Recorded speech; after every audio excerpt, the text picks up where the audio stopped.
Go to TAPgiles.com to learn dreams, engage my services, and support the channel. And lastly, there's disable controls, which again we'll use the puppet for, because that has some controls to run around and stuff. So disable controls. So if I have I'll just make a signal by using a switch. A switch is useful for testing things like this, where you can just in edit mode just turn it on and off. So now that's not sending a signal into disable controls, and now it is. So now when I'm possessing the puppet, when I'm using the left stick or trying to jump, nothing happens because disable controls is on. And if I turn that off, so now that isn't lit up, and I possess, then I can run around again. So you can say during a cutscene, I'll send a signal into that input, for example, to not allow controls. Alternatively, there's kind of a shortcut for that. So if I have a camera, and I'll just position it over here to look at this platform. When I go into view of that camera, then it will go into that camera automatically because it's a possessed object, and it will just automatically zoom into it. And then when I go out of view of it, then it will go back to the normal, like, controllable camera, like that.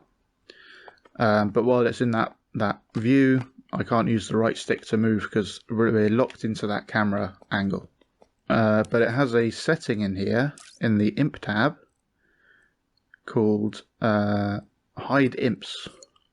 So while that camera is active, it will hide the imp. And even if that imp is like out, allowing imp during possession.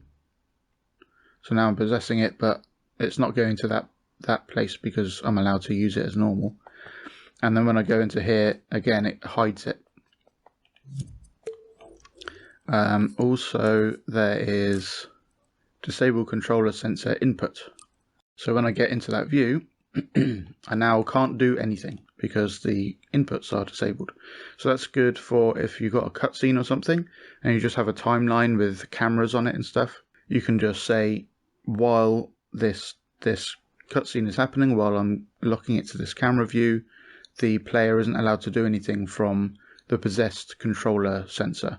So it actually works on any controller sensor. So even this one in remote controllable mode doesn't do anything anymore because this is locking it out with this setting. So just be careful of that.